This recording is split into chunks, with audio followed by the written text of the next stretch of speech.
Boa tarde, gente. Nós estamos aqui no lindo pôr do sol, no Cerrado, né? Estou em Barreiras neste momento.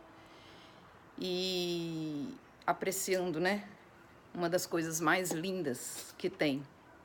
Pôr do sol, nascer do sol,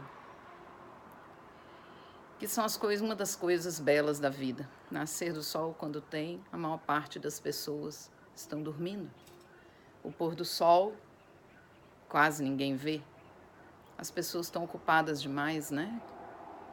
E isso acontece porque nós não temos a mania de olhar para as coisas boas da vida, né? Que pena. Aqui é a Télia Rúbia falando para vocês, médica neurologista em Barreiras neste momento, em atendimento aqui em Barreiras, em São Paulo. Veja bem, gente, hoje vamos falar de luto. E logo falando desse assunto, eu estou aqui num dia tão iluminado, numa tarde tão linda. Por quê falar de luto?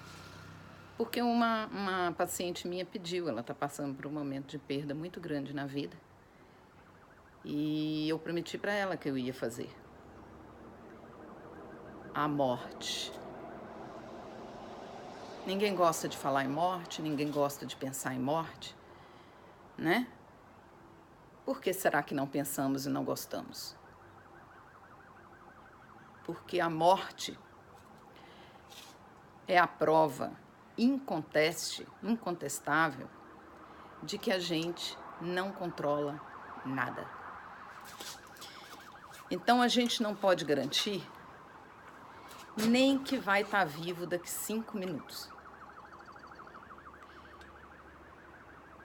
Então é óbvio que na nossa brincadeirinha de faz de conta que eu sou Deus, a morte não pode entrar. Nas regras que a gente constitui o nosso jogo, a morte não entra. Eu não tenho controle sobre ela. Eu não tenho controle sobre o fato de que eu posso e vou acabar, que, aliás, é a única certeza que a gente tem, é que a gente pode e vai acabar. E não sabemos quando. Podemos dizer que quando a morte é pré-anunciada, eu acho que a gente tem até sorte, seja nós ou de nossos entes queridos, porque pelo menos temos tempos de despedir, de reflexão, de pedir perdão e de dar o perdão. Então, na nossa brincadeirinha de ser Deus, a morte não entra. E isso é óbvio sobre vários aspectos que a gente nega a morte, a nossa finitude, né? Quando uma pessoa sofre um acidente, é comum aparecer no consultório um quadro psiquiátrico gravíssimo, após um quase morte, um acidente, ou uma doença, ou o que for. A pessoa tem um transtorno de ansiedade que ela pensa que a qualquer momento pode acontecer alguma coisa ruim. Afinal de contas, eu me dei de cara com a verdade de que eu não sei e não posso controlar a hora que eu vou acabar. Amanhã eu te ligo. Depois eu te vejo. Depois eu te falo. Os perdões são deixados de pedir e são deixados de dar. Os eu te amos também são deixados de falar. E a gente vai vivendo em função da periferia da nossa vida. Como eu já disse sobre o pecado original, que é a autossuficiência, o mundo escolheu que, né, um patrimônio financeiro, um patrimônio intelectual é importante, dar patrimônio financeiro e material para os filhos é importante, né? Cada vez mais mestrado, mais doutorado, mais dinheiro, um negócio não dá conta, parte para outra, que parte para outro. E a gente não sabe nem se vai estar vivo daqui 5 minutos.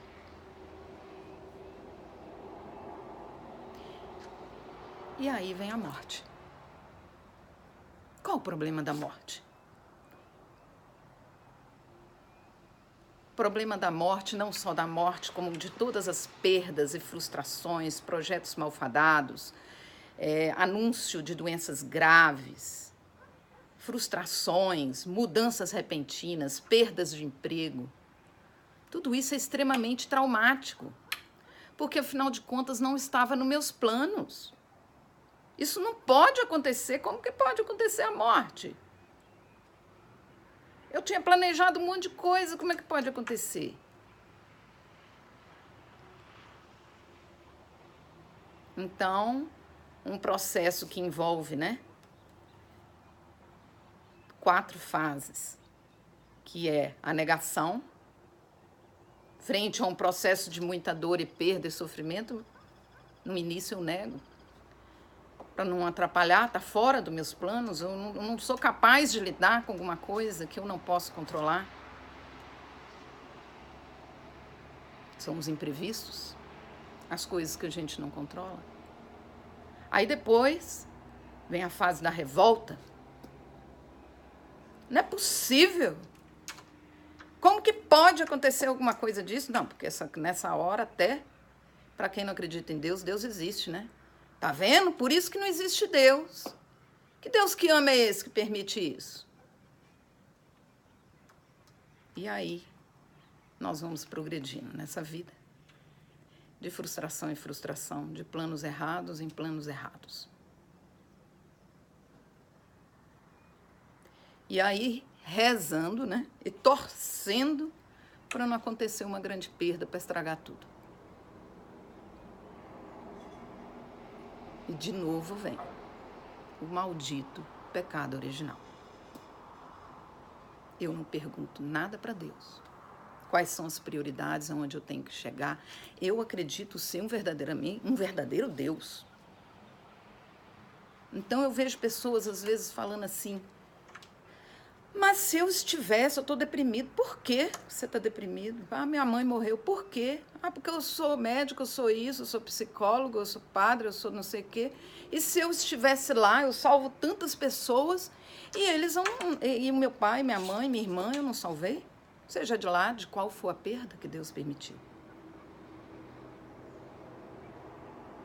Como se a gente tivesse poder sobre a vida das pessoas. Então, eu sou Deus?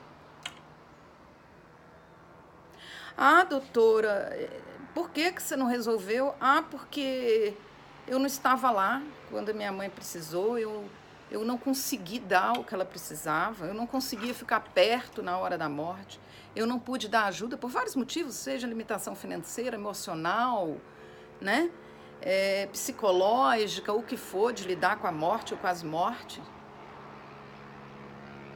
Mas eu não pude estar lá, e aí eu me culpo. Outra vez, quem é você de imaginar que você tinha poder de fazer alguma coisa? Se você não deu, é porque não era para dar. Nessa vida a gente não controla nada, nem um fio cai da nossa cabeça sem que Deus permita. A primeira coisa é tirar da cabeça de que foi vontade de Deus, porque não é. Coisa ruim nunca é vontade de Deus. É permissão. E as coisas bonitas da vida, eu vou fazer questão de tirar aqui para mostrar para vocês. As coisas bonitas da vida, como esse pôr do sol, olha que lindo. É que nos diz incessantemente e nos testemunha o amor de Deus. Só que a gente não enxerga, Eu falo que a gente tem um pouco vocação para urubu. Você está descendo aí, andando numa estrada com vistas maravilhosas, maravilhosas. E a gente vê assim, ninguém para. Ninguém para fazer admirar essa vista ou essa bela paisagem. Mas se acontecer um acidente na estrada, emperra o trânsito. Por que emperra o trânsito? A gente adora, a gente quer ver. Se tiver miolo saindo, então melhor então. Ainda. Nossa, quanto mais dramático, melhor. A gente está igual urubu, a gente só vê carniça. É por isso que a gente não consegue sentir o amor de Deus. Quando Deus pede, enquanto o mundo te faz chorar, eu quero te ver sorrindo, é porque Ele quer que você olhe para as coisas boas da sua vida. Porque se Deus é infinito e é amor, e dele só vem coisa boa, então as coisas boas da nossa vida são infinitamente maiores do que as ruins. Só que a gente não enxerga, e se a gente não enxerga, a gente não consegue ter um coração grato. E se a gente não tem um coração grato, a gente não consegue se sentir amado por Deus. E se a gente não se sente amado por Deus, a gente fale. A nossa vida é miserável, cheia de mágoa. Cada coisa ruim que acontece na nossa vida, a culpa é de Deus. Afinal de contas, eu sempre fui uma boa pessoa. Eu vou à missa, eu vou ao culto, eu vou à sessão lá do espiritismo, eu vou no candomblé, eu vou isso, eu faço tudo, dou coisas pro pobre, faço não sei o que e tal. Por que Deus permitiu isso? Então eu fico magoado por Deus, né? Porque eu acho que eu dou para Ele mais do que Ele me dá. Aquela historinha de Senhor, seja feita a sua vontade, que tem no Pai Nosso, a gente fez a nossa própria versão, né? Senhor, seja feita a sua vontade, desde que a sua vontade seja igual à minha. O que está acontecendo conosco? Como é que resolve esse processo do luto? Primeiro, eu quero achar um culpado. Um culpado pelos planos não terem saído do jeito que eu queria. Né? Porque eu fiz as minhas escolhas e tem que dar certo. Se não der, a culpa é de Deus.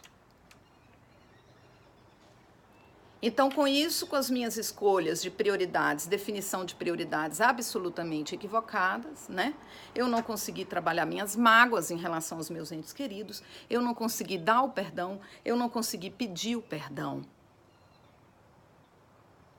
Então, eu quero achar um culpado, porque culpado não pode ser eu.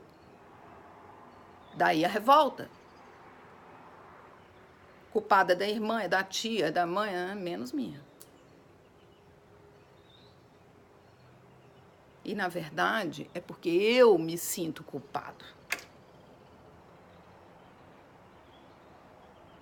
Culpado porque eu não consegui amar do jeito que eu gostaria de ter amado. Porque amar eu amo. Mas aí é que está a beleza disso tudo. Se não amou é porque Deus ainda não permitiu de acordo com as suas limitações. Nós não somos capazes de dar nada de bom se não for por Deus. Ou Ele dando em nós. Não tem que culpar, por que culpar? Nem a você e nem aos outros. Se Deus permitiu, Ele tem um propósito de amor para isso. Mesmo que a gente não saiba. Ah, mas por que Deus não explica? Porque é a mesma coisa de querer ensinar física quântica para um menino da 4ª série primária, ou 5º ano.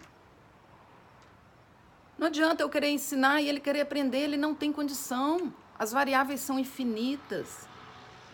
Só Deus pode coordenar essas variáveis. Por isso que nós não estamos autorizados a julgar. Nem a nós, nem aos outros. Só Deus julga, gente.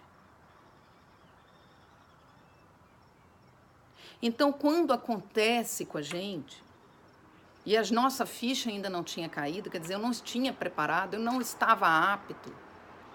Não importa, Deus te ama mesmo assim. Ele não fez isso por castigo. Se a gente tivesse castigo sobre todos os nossos erros, não haveria um ser humano vivo no planeta Terra.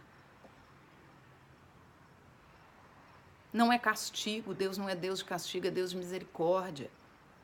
Não é merecimento. Se for ver, a gente não merece nada de bom. Os outros falam assim, doutora Télia, você merece. Não, minha filha, mereceu, eu não mereço não, mas eu preciso. Nós não merecemos nada, Deus dá de graça. A nossa lógica toma lá da cá. Eu sou amado desde que, eu amo desde que, para Deus não. Deus ama. Essa é a nossa condição miserável e Deus escolheu nos amar mesmo assim. Queira a gente sim, queira a gente não. Ele ama a si mesmo. Acredite nele ou não acredite, ele continua amando. E vai coordenando toda a nossa vida com todo carinho e amor. Se depois de tudo, mesmo assim, a gente não quiser viver com ele, vai ser feita a nossa vontade. Mas sempre a nossa vontade é o livre-arbítrio. Foi uma das provas mais belas que Deus nos deu. Foi o livre-arbítrio, até para nos destruir se a gente quisesse. Ah, mas por que o outro morre e esse daqui não morre? Por que a outra mãe tem um filho da mesma doença que morre e a outra tem um filho? Como é que foi assim que Deus... Ué, gente, cada um tem um estágio de alma, um estágio de caminhada. Deus é que vê os corações, a gente não vê.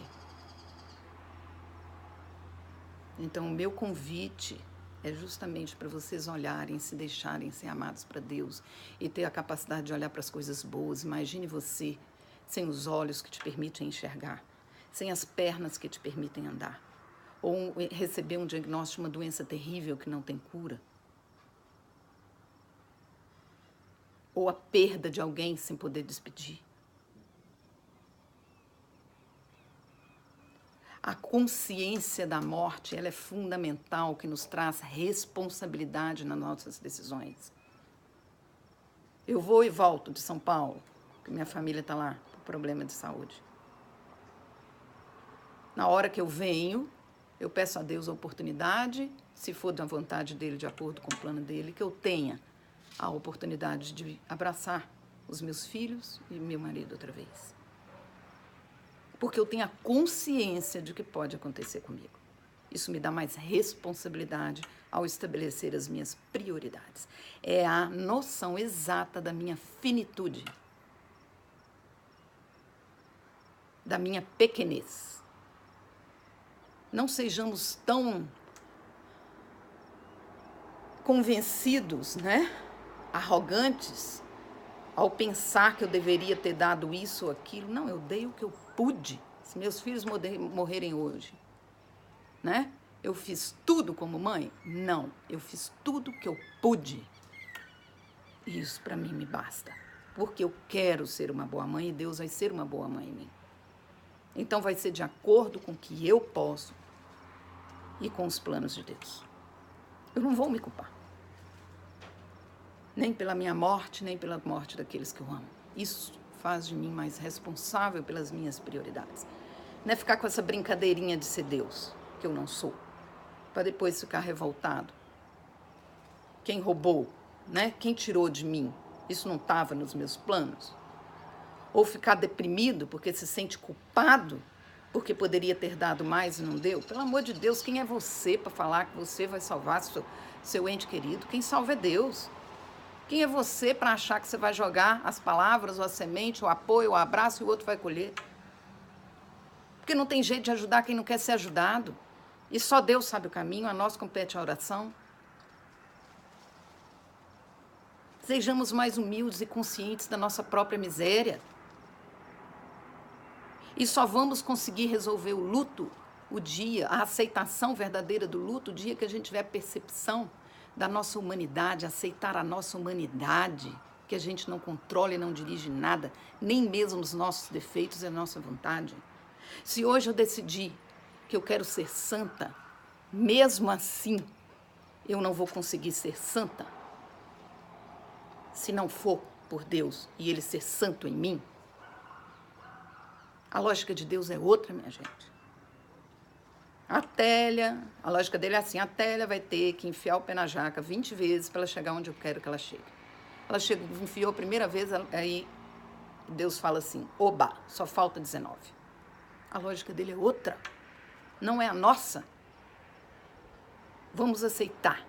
Agora, as pessoas que fazem de conta que não passam luto, que querem fazer de tudo para não lidar com o luto, com a perda e com a noção da sua finitude, um dia o luto pede a conta. Vai vir em forma de doença, de acidente, de alguma coisa grave, porque ele sempre vem. Então vamos nos perdoar, perdoar os outros, perdoar a Deus. Perdoar a Deus? Perdoar a Deus e perdoar a todos. Porque assim, aceitando a nossa humanidade, a gente e vendo o que nós somos, nós vamos ter a capacidade de não esperar dos outros que eles não podem oferecer. Nós vamos ver que nós somos tão ruins quanto os outros, então nós nunca vamos ficar achando que a gente dá mais do que recebe, nem para os outros, nem para nós, nem para Deus, nem para ninguém. Isso dá uma liberdade, uma leveza inimaginável. Vamos deixar que Deus leve os planos. Por mim, eu não faria esses vídeos. Deus me pediu. Mas se Ele pediu, paciência. Certo? Vamos reconhecer. Vamos aceitar as perdas. E fazer como uma criança, quando você tira o doce, ela chora, daqui a pouco ela acostuma e brinca com outra coisa. Para isso, temos que ter a humildade, aceitando a nossa própria miséria. É a base da resolução de todo esse processo. Dei uma pausa, estava falando sobre a saúde e a cura, para falar sobre o luto. Oremos por todos também, para que todos possam passar por isso e dar o conforto necessário. Tenha mais compaixão com você mesmo. Se olhe com os olhos de Deus. E para você poder olhar para as pessoas também com os olhos dele. Aceite-se. Aceite-se tua limitação. Aceite tua humanidade. E o teu luto resolve. Um beijo para vocês. Deus abençoe vocês e vos guarde.